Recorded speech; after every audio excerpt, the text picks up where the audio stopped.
Okay, people are on. Good morning, everybody, and good afternoon if you're joining us from abroad. I'm so thrilled to have everybody here. Please feel free to use the chat function to say hello, to say good morning, to say good afternoon, and tell us where you're dialing in from. I am going to be monitoring the chat, and I'm going to try to see if I can respond as much as I possibly can. But welcome, everybody. Thank you for attending Radical Loyalty's very first inaugural webinar. And today's topic is emotional loyalty versus habit, how to get repeat customers in the long run. I'm so glad you're here. And this topic is near and dear to my heart, pun very much intended. And a little bit of housekeeping before we start. What you're going to see on your screen in the top left-hand corner is emotional loyalty, the guide that I've put together. You are very welcome to click and download this. And it's going to be your free takeaway from today's webinar. So I hope you enjoy. Please feel free to put in your Q&A or your questions into the chat. We're going to see if we have enough time at the end to respond to all the questions. And if we don't, I'm going to make sure that I capture all the questions, and either myself or one of the attendees will follow up with you after the webinar to make sure to answer all the questions. Okay, so let's get on to the topic at hand, emotional loyalty versus habit. What I'm experiencing, and what I'm sure everyone else is also experiencing, is the sea of sameness in terms of loyalty programs.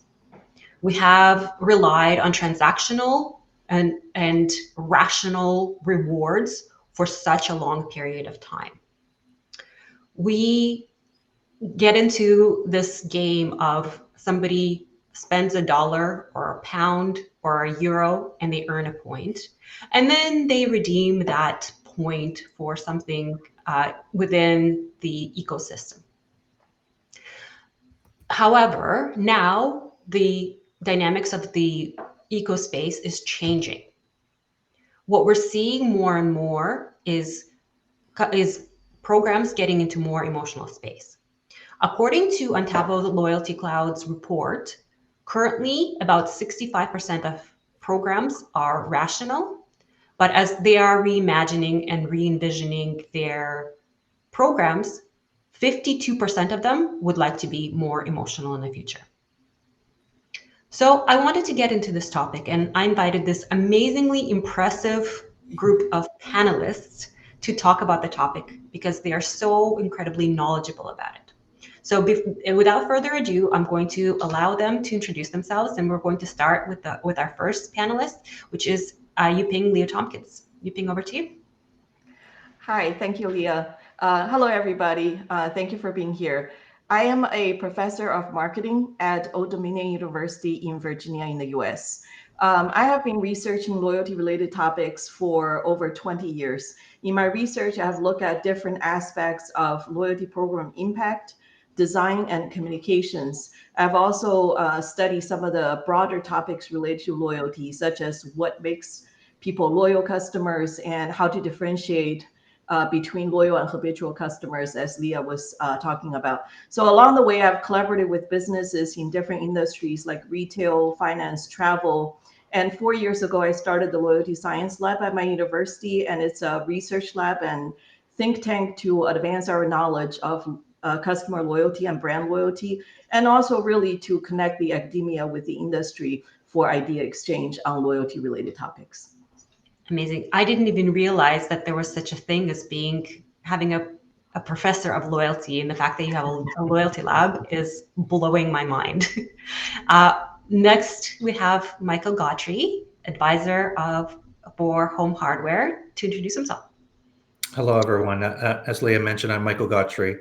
I've been in loyalty for 30 years, practicing loyalty in multiple industries, worked for some brands very familiar to those that are here in Canada, at Canadian Tire, Home Depot Canada, Air Miles, and most recently with Home Hardware.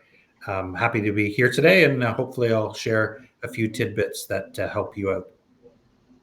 We're here really with a true loyalty legend, as I had said in my posts. Lucky to have you here, Mike.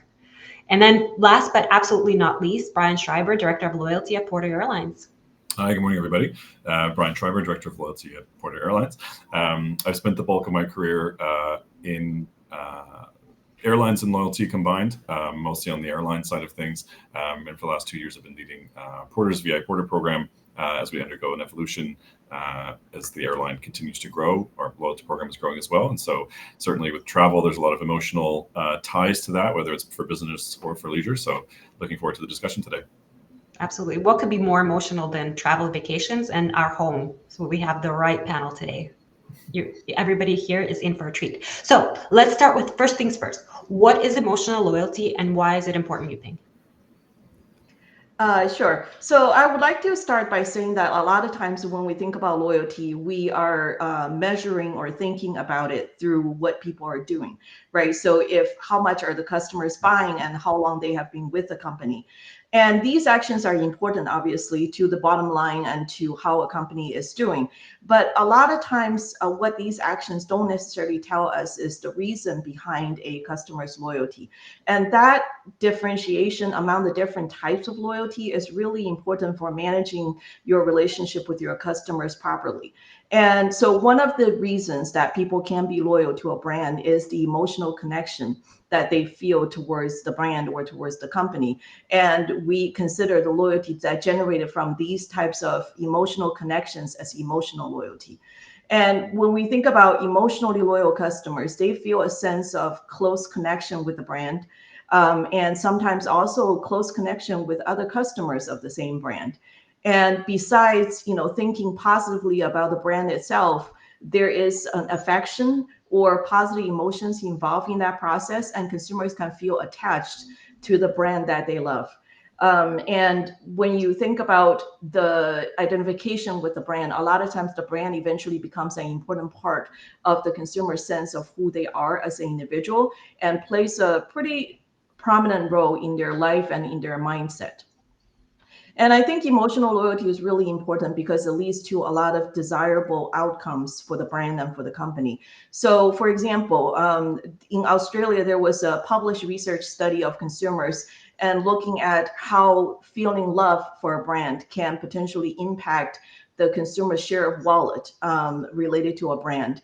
And the lift that the researchers saw was about 20%. And that's quite significant when you think about that impact on meaningful business outcomes.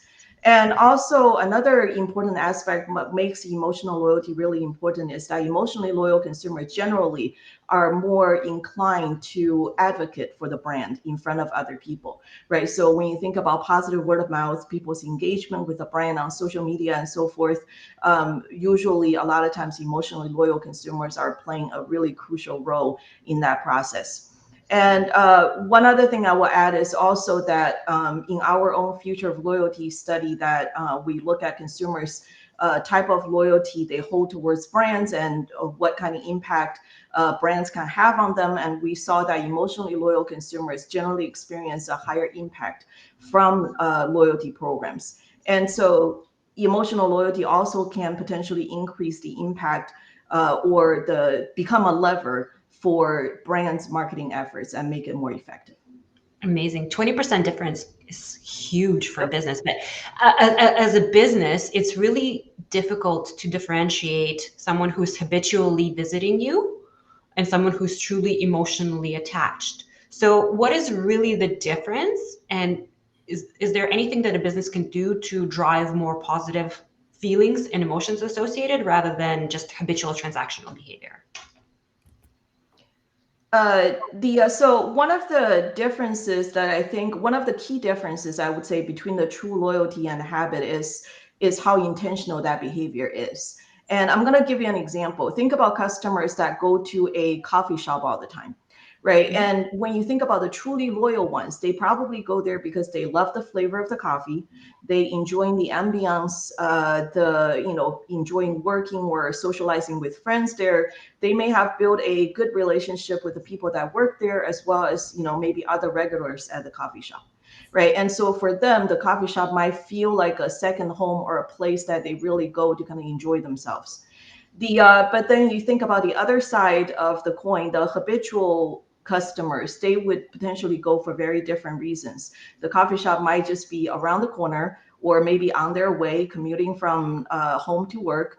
They stop there initially a few times because it's a convenient location and the coffee tastes okay to them, acceptable. And so they repeat that action each morning, maybe during the daily commute, and over the course of time, they got into the habit, and every single weekday as they go to work, they stop by the coffee shop and picks up the coffee from there. And so all of this, the key difference, I think, for these habitual customers is that there's not really a whole lot of thinking and feeling involved in that process. It's I wouldn't say it's mechanical per se, but it's similar to that, where it's an automatic process, doesn't require much thinking, doesn't require decision making for that to happen. And so when I conducted research, kind of looking at the differences between the truly loyal and habitual customers, there are some significant differences in terms of how you would potentially communicate with these customers, and what kind of marketing offers you would make to these individuals, and how you would design reward programs. Generally speaking, for loyal customers, what works for them is the centerpiece of the brand itself. And you need to convey the brand, make the brand very strong in the messaging that you have towards consumers. And that typically activate the emotional loyalty that they feel towards the company, towards the brand. And also the social interaction is really important too, whether that's a social interaction with your employees or social interaction with other customers. So that feeling of community is also really important for driving the truly loyal customers. And then on the for the habitual customers, I think repetition is really important. Associating the behavior with specific context is important, such as maybe asking consumers to go to the coffee shop 3 times every during the afternoon time in a given week. So those kind of repetition in the same kind of context tend to build habit. And also within the loyalty program context, I think your design would be very different depending on whether you're trying to target really the truly loyal customers versus habitual customers. Habitual customers, what works great is frequent rewards but low value, so that it doesn't make them kind of think about it too much. On the other hand, if you wanted to, truly build loyalty or true loyalty towards the brand through loyalty programs, I think the rewards needs to be more engagement oriented, potentially higher value, maybe a little bit less frequent and more experiential in nature. So there are significant differences, I would say, what you do with your marketing depending on who you are really trying to speak to. Got it. This is so interesting. I'm taking notes. This is fantastic. Thank you, Yuping. So in other words, invest in brand, invest in more engagement, higher value, and more experiential to drive more engaged, more involved customers. Now, Brian, when you're designing a loyalty program, how do you design it from the onset to make sure that it has emotional components and not just focusing on the rational transactional nature? Yeah, I mean, I think Yuping really raised a lot of really good points there. I was thinking about, what you were saying, like with the coffee shop example, in an airline, in a travel space, there's kind of we have 2 different scenarios, right? You've got someone who is coming to shop for a flight because they need to travel. And, for someone who is less habitual and more transactional, they're probably looking for the best schedule and the best price, and maybe they're completely brand agnostic. But then you have this gap of time between when they book and when they actually travel.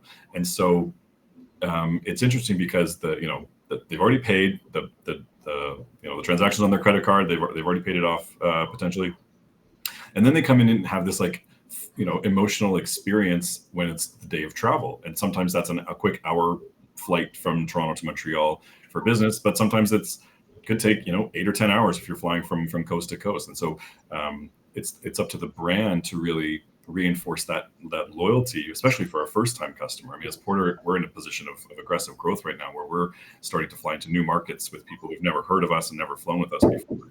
So we have this opportunity now to show them who our brand is, with the products and services that we offer, the friendliness of our staff, like how we treat people through the travel experience. So I was equating that to the coffee shop example that you were using, where there's a quick serve where you go in and get your daily fix before you head into the office, but then there's people who do spend all day there for different reasons. So anyway, I just wanted to throw that in because there's I found a very, very interesting way of separating the purchase and then the experience, and sometimes there's a gap in between.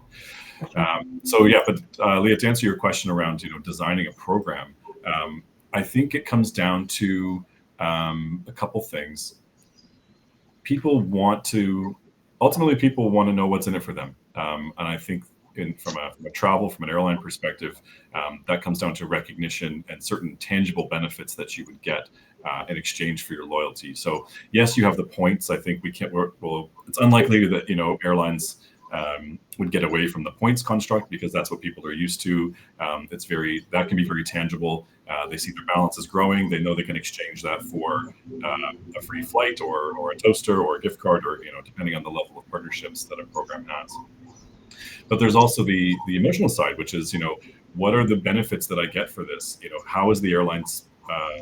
How are they speaking to me in the emails that I'm getting? How are they awarding me my benefits? Do they understand that I never check a bag and that's not important to me, or I always check a bag and that's really important to me?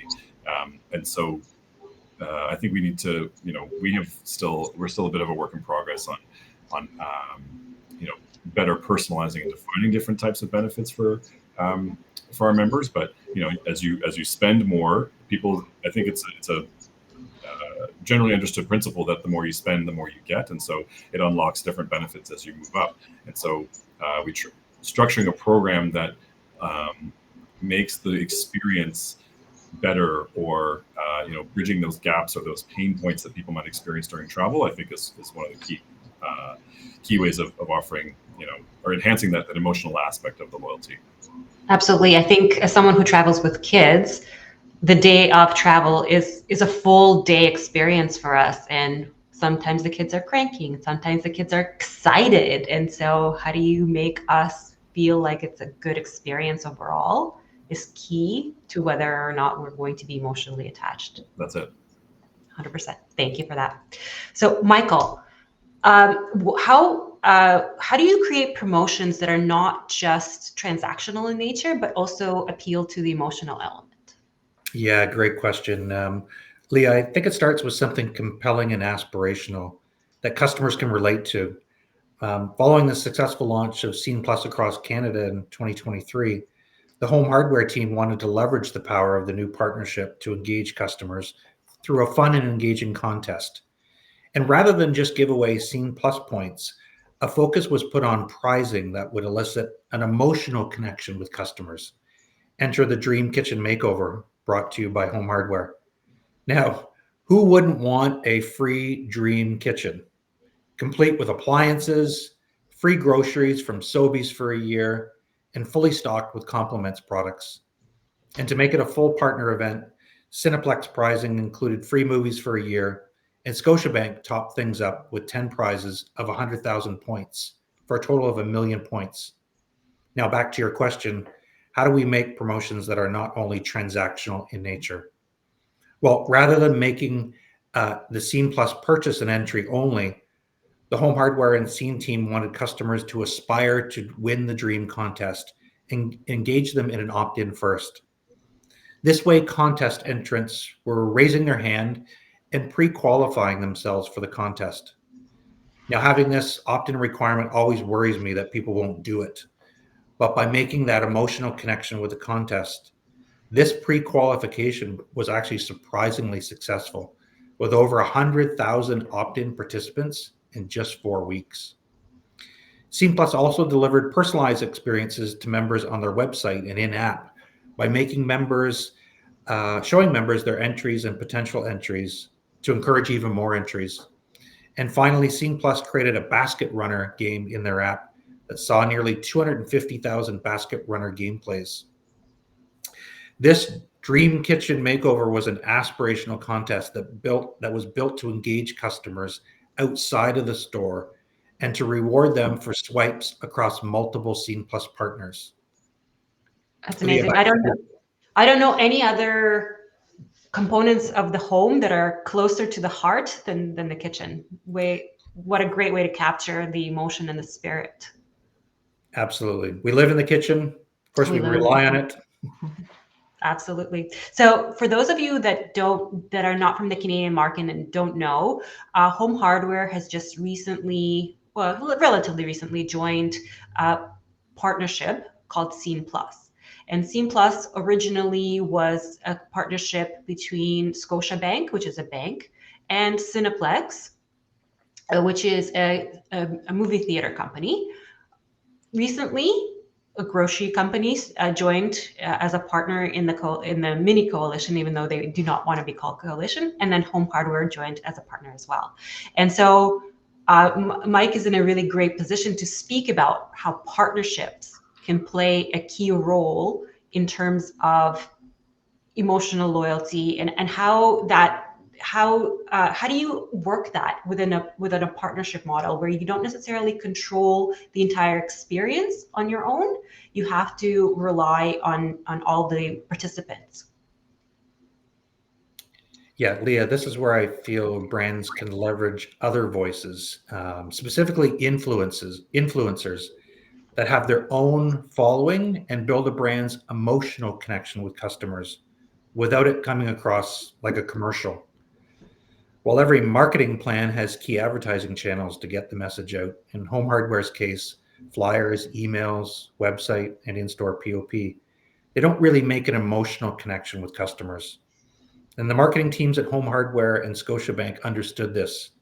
And they wanted to find a way for influencers to make an emotional connection with their followers while delivering an important message, in this case, that Scotiabank and Home Hardware had just formed a partnership. Enter a partnership with MD Motivator and a Pay It Forward initiative at Home Hardware stores. Leah, if you could roll the video, please. I can.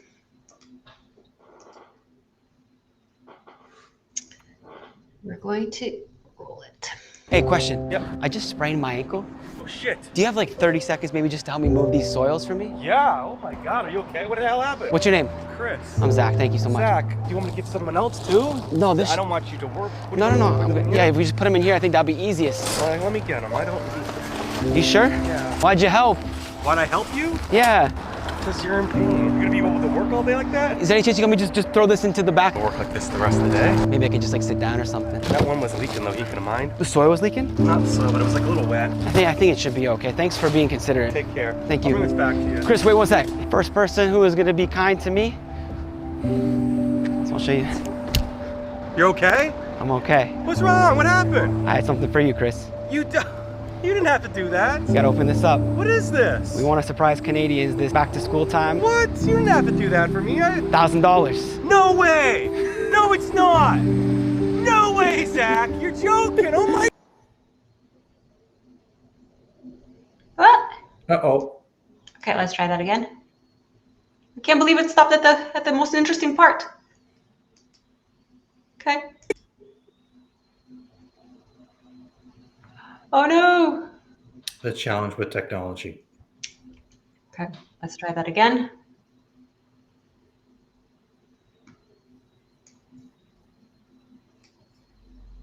To be kind to me. So I'll show you. You're okay? I'm okay. What's wrong? What happened? I had something for you, Chris. You didn't have to do that. You gotta open this up. What is this? We want to surprise Canadians this back to school time. What? You didn't have to do that for me. $1,000. No way! No, it's not! No way, Zach! You're joking! Oh my God! Oh, I thought you were really hurt! Yeah, I was no. more worried about you. This is gonna help me out a lot. Work's been so tough lately. So you're okay? I'm totally fine, man. Love you, Chris. We gotta help each other out right now. Let's go make someone's day today. I did a good deed, and as a return, they gave me a $1,000 gift card sponsored by Scotiabank, and I want to pay it forward and help you pay for your bill today. Thank you so much. Again? I think we're good. I think we're okay. That's the full video. You know, I really love this one, and it catches me every time. There's that emotional element. It pulls on your heart, showing how the good in people can be rewarded and then paid forward again. And hopefully you caught the subtle things that the marketers were trying to get across. Home Hardware is a new partnership with Scene, the outdoor sign on the fence. and a new partnership with Scotiabank, the Scotia logo on the box and Chris paying it forward to the customers in store. And there was actually another Instagram story, which I don't have time to show, but combined, the two videos were very successful, driving a combined 9.2 million impressions, 270,000 likes, and 90% positive sentiment. And I'll wrap up by saying this webinar is actually my opportunity to pay it forward to the marketers responsible for these Instagram stories. So thank you to the Scotiabank and Home Hardware teams for this initiative. Leah, back to you. So the first time I saw this video, I teared up, which shows you that I'm getting soft in my old age, but also how truly impactful this video was. And Mike was actually telling me, he forgot to tell everybody, that this is real. This was not staged. So the Home Hardware employee was an influencer, but everything else around is real. Chris was a real customer, and the entire interaction was candid camera, which is unbelievable. Yeah. It gets very real. And for Home Hardware as a brand, that's very core to its brand. And the fact that Chris took the next step to pay it forward was pretty powerful. And you could see that in store with the reaction. So he didn't end up keeping any of the money. He just gave it away? He did not. He gave it away. And then the other one, that the recipient did the same thing. Huh. Unbelievable. Yeah. Power of Canadians. I love it. Okay, it's hard to ship from there, but let's talk about measurement. So we know that theoretically habitual and emotional customers can behave the same because they're coming in, they're shopping. How do you measure emotional loyalty, Yuping?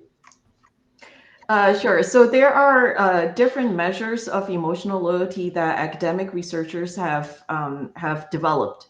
And usually, other than capturing that positive evaluation of the brand, there are a couple of common components of these emotional loyalty measures.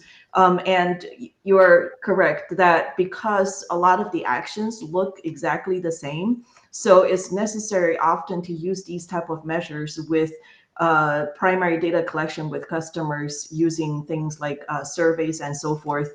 And so the common components of emotional loyalty measure a lot of times would measure the degree of connection people feel towards the brand, and what kind of emotions are associated with the brand, how much consumers identify with the brand, and also an important component is their advocacy of the brand in front of others.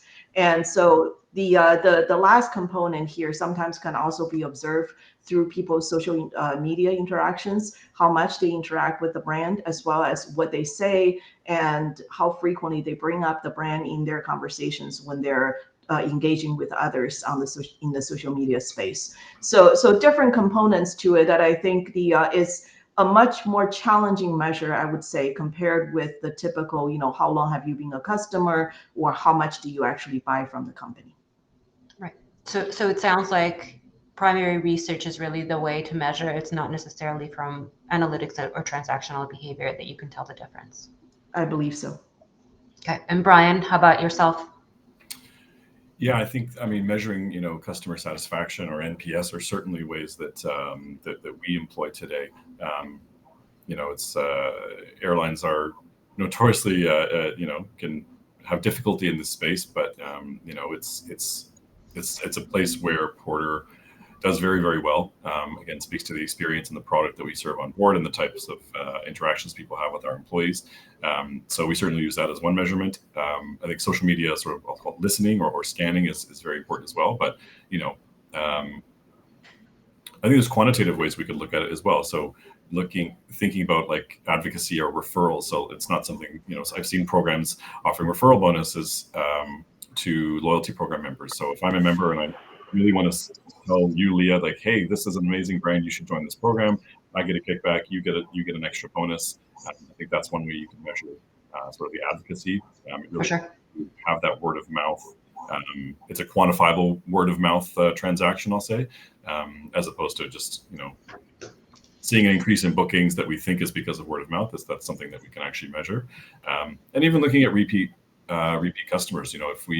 If we're confident that we're doing a good job on the delivery of a positive experience, I think we would over time see an increase in average transactions for a single individual. So somebody who tries us one time for the very first time in 1 year, and then we see them start to travel more and more with us over time.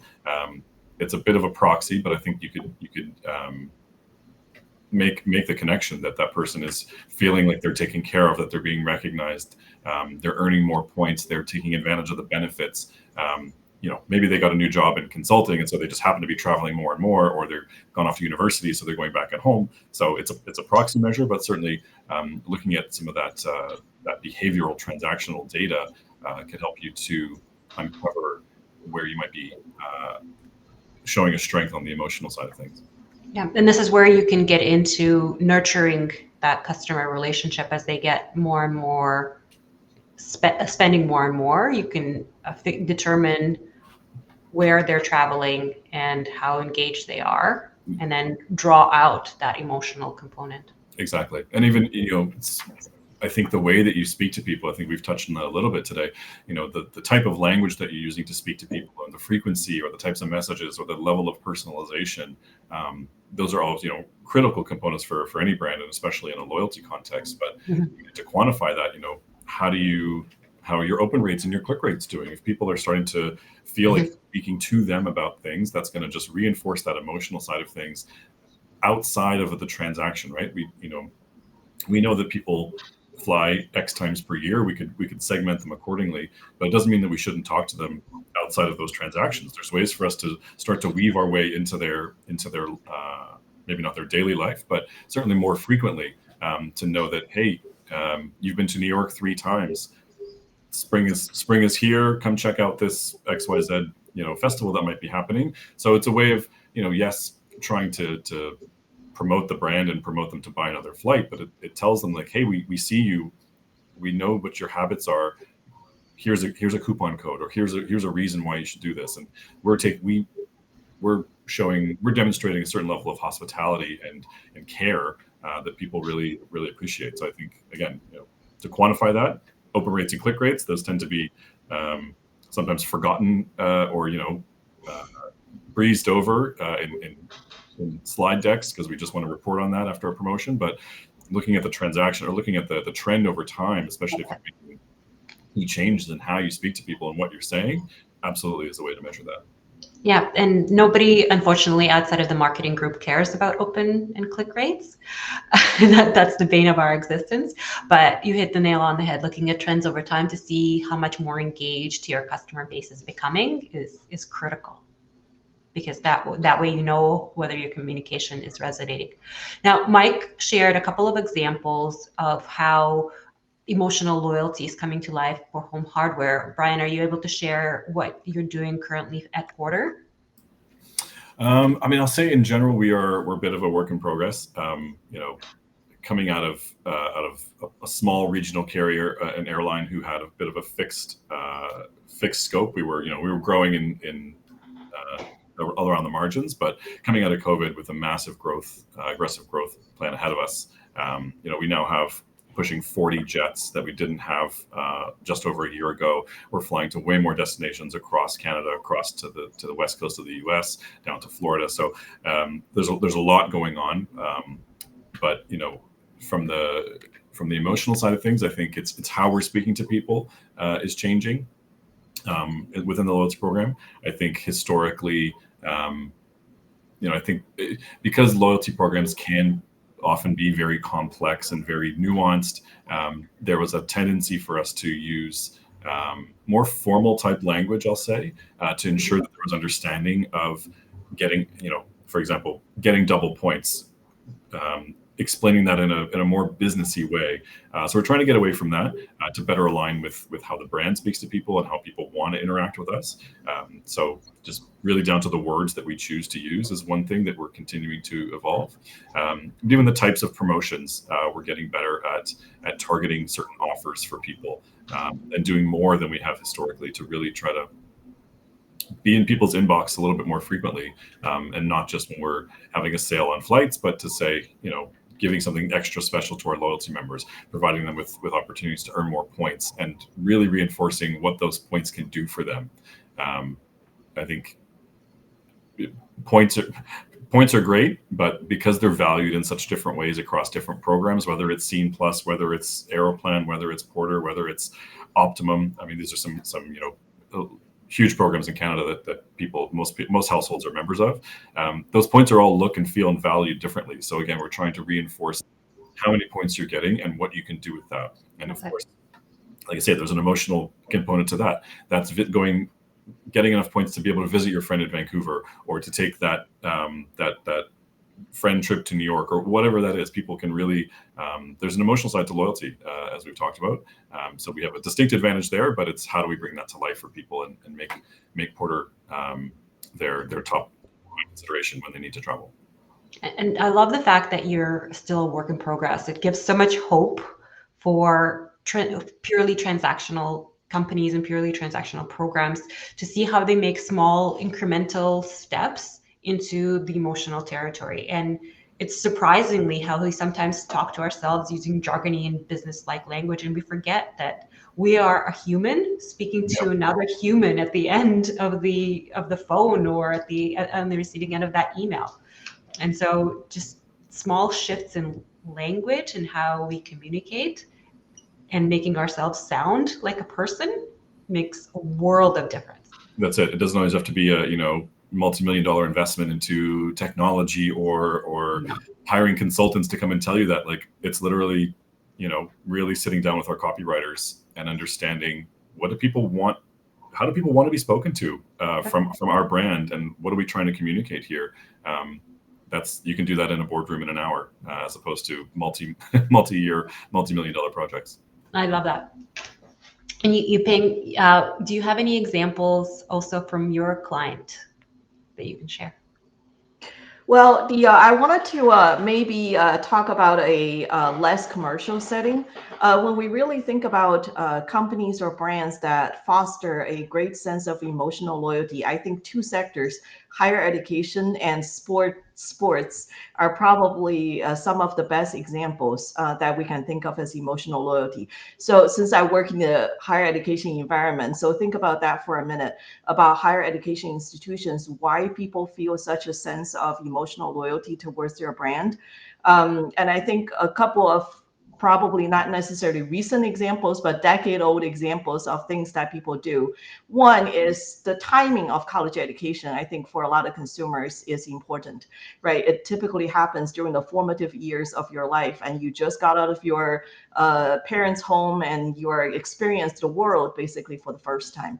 And then as you're in college, there are a lot of ritualistic type of things that you do, whether that's go to your school sports team, at games, or it's looking at things like fraternity events and all of these things. And then the other part is also engagement with others as well. So a lot of times the friends we develop while we're in college become lifelong friends, or the faculty members, or after graduating, a lot of times universities work on alumni interactions, right? So networking with other alumni who have gone to the same university. And at our university, we actually have something called an impact learning community. And so what that is each of these communities are focused on a specific discipline. And when students sign up for an impact learning community, so they get to be as a cohort with some of the other students within the same community, and they will be taking classes together. They will have a peer mentor to help them go through the process. And they would also, share to go to events together and do a variety of different things together. So I think by doing that, you really are offering more of a community-driven experience for the students. And then you can imagine that in the long run, when people walk out of here, that what they will remember are those kind of experiences that will keep their emotional loyalty towards the institution in the long run. That's a really amazing example. We all know the people who are middle-aged and still wear their class ring, and the people who drop whatever institution they went into in every other sentence in a conversation.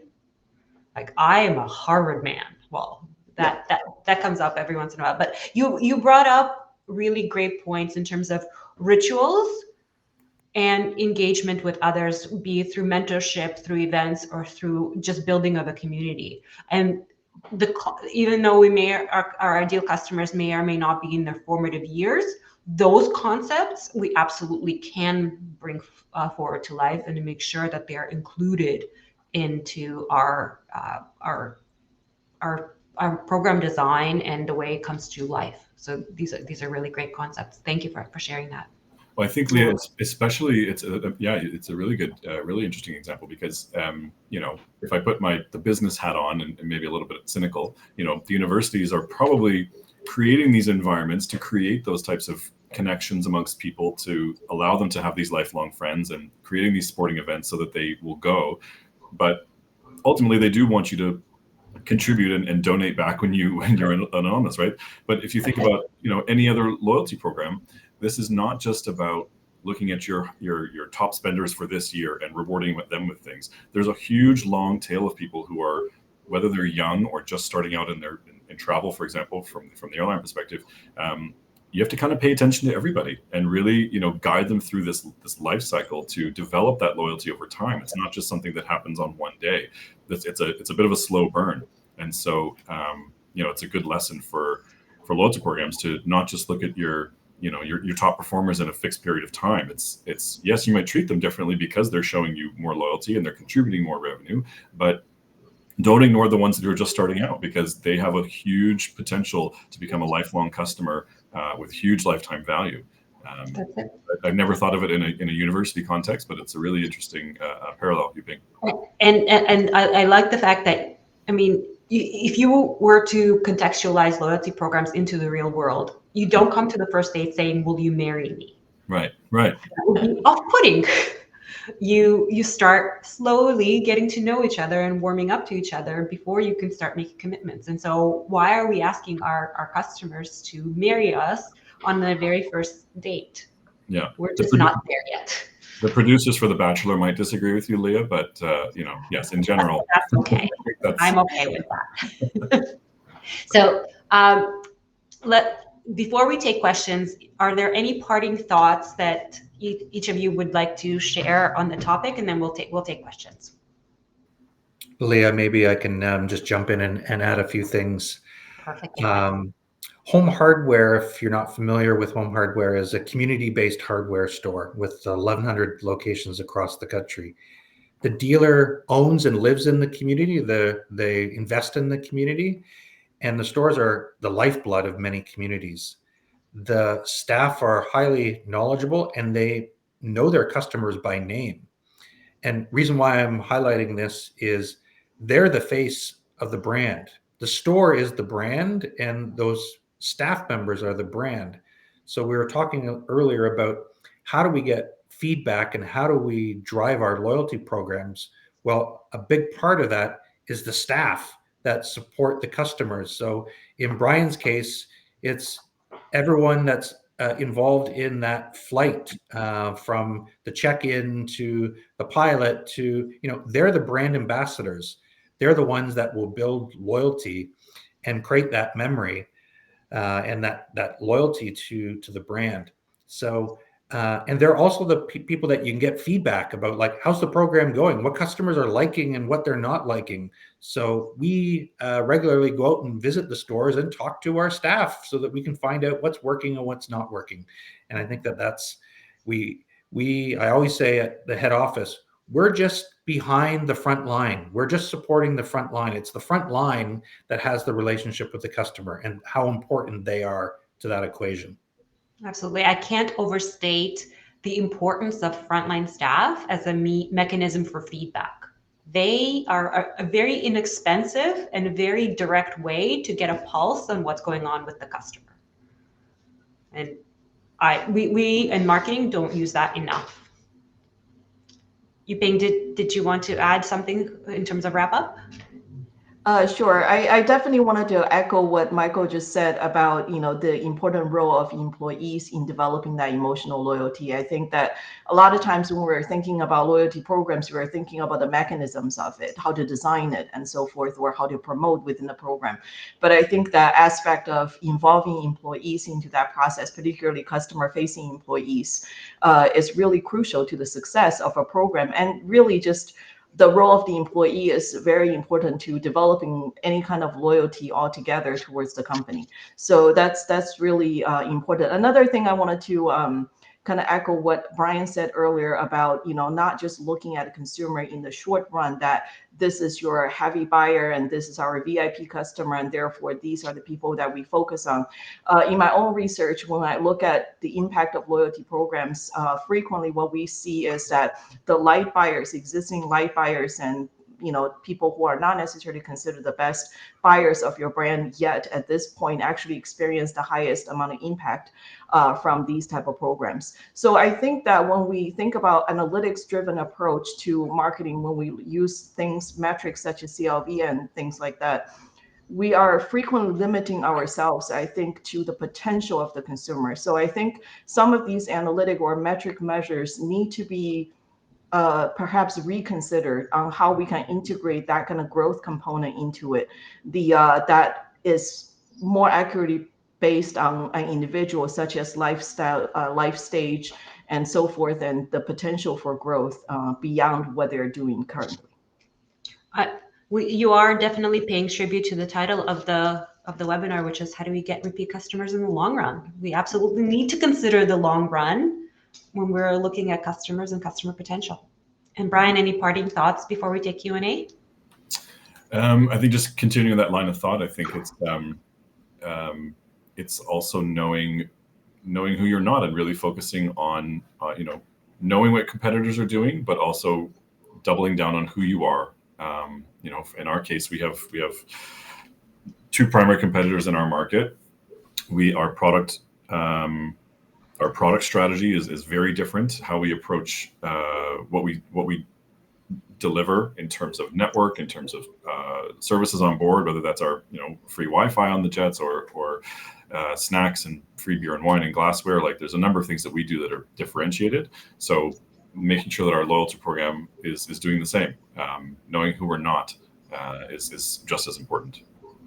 And it's hard to not be all things to all people and stick to a strategy and understand the box, but that box actually is freeing if you choose to look at it that way. Exactly. I really like it. Exactly. So let's take a look at some questions and comments. And for our attendees, please feel free to populate some more. So comment from Oscar. This was Mike when you were talking about the kitchen improvement contest. He says that opt-in for contestants is absolutely key in my opinion. Otherwise, you risk getting a random winner who didn't even know they were participating, and it throws incrementality into question. Yeah, that makes a lot of sense. And then Nikki reacted to the video, story-based marketing is the future. When we combine this with raw emotions that feel good, supports a lasting impression and the word of mouth marketing that follows. Yep, that makes absolute sense. Whoop, can I scroll down? And then comment from Hamza. Emotional loyalty goes beyond mere transaction. It's like a friend who just gets you, whose company you always enjoy. It's built on shared values, deep trust, and meaningful experiences. It's not just about making a sale. It's about nurturing connections that stand the test of time. 100%. Thank you, Hamza. Question from Barbara. Operations that enable positive brand experience for service brands and retail may not be under the direct purview of the loyalty department. How do you get them to deliver on the experiences that drive emotional loyalty? Who wants to take that question? It's a good question. Story of loyalty all of our life is that we influence, but we do not have the direct purview. Story of my life. Yeah. I mean, so I can take this take a first pass at this one. I think part of it, maybe the first maybe easy answer is training. Ensuring that your frontline is aware of the loyalty program, because people may have questions about it, and there's maybe a certain expectation that they understand it. But it's really it comes down to the customer experience, and I think that usually gets led by other areas in the business where, how do you want this experience to look like for someone? What are the operational components, and how do we deliver that? What's the type of other training and other ways of ensuring that all these different touch points are delivering what the brand has to say and who you are. So I think the loyalty program is a portion of that, but I think it tends to be directed from higher up, even though it's all interconnected. But if you've got a well integrated strategy around how you want to drive incremental behavior, positive customer experiences, loyalty is one more component of that. Yep.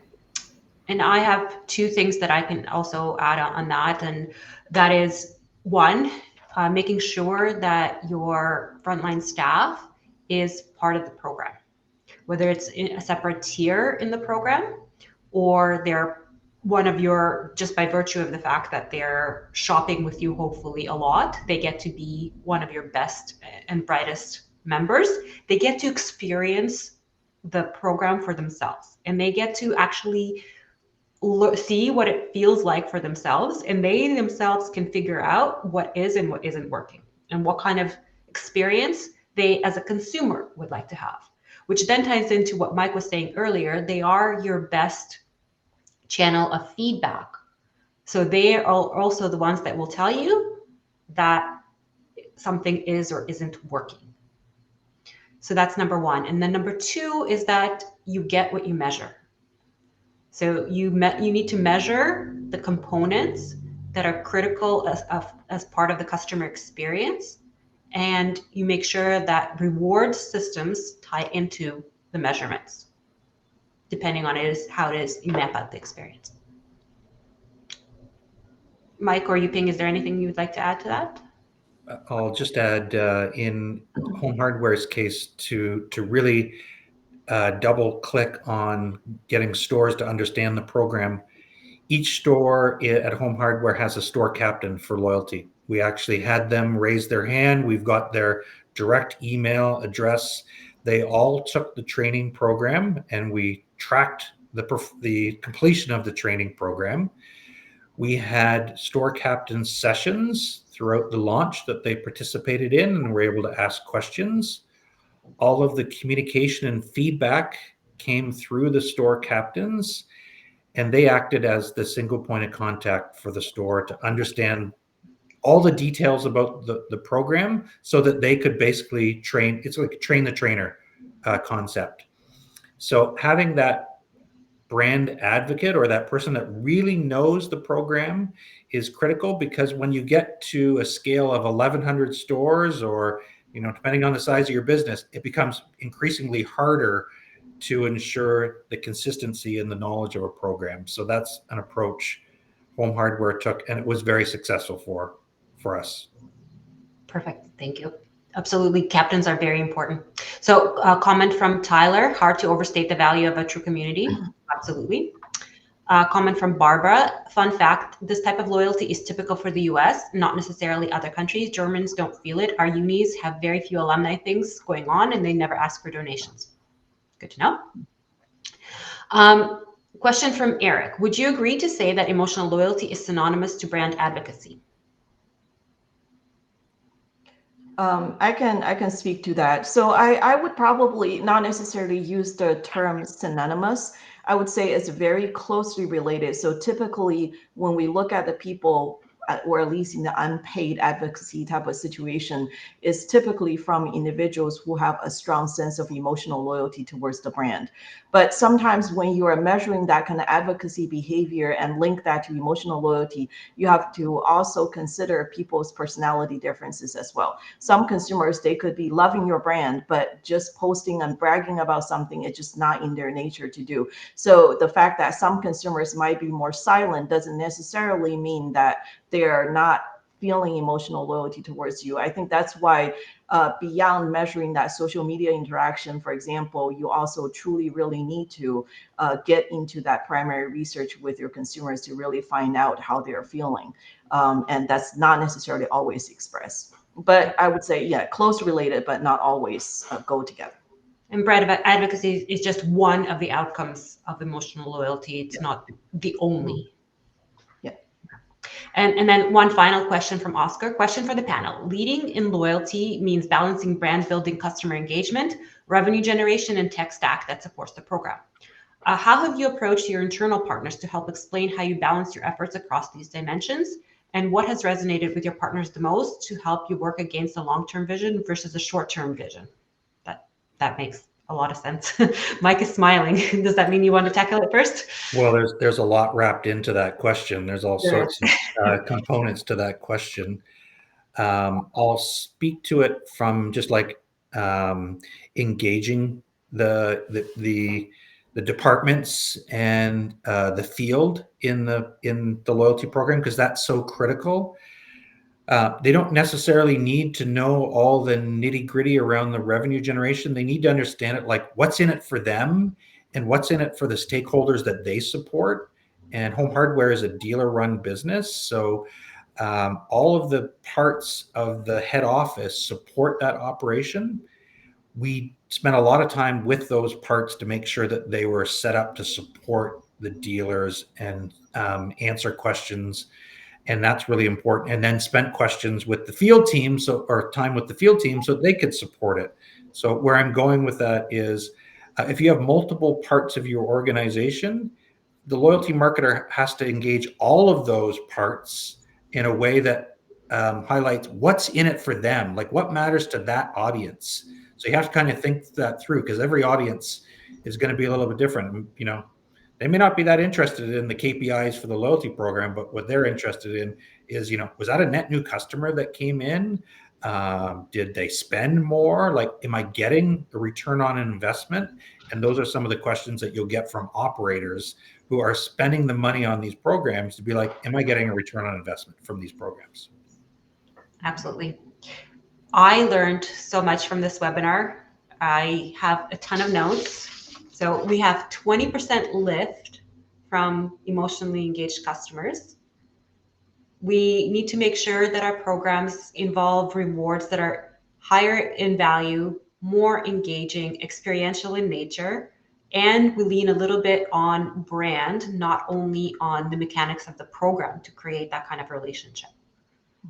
We talked about having rituals and engagement and events that bring the community of members together.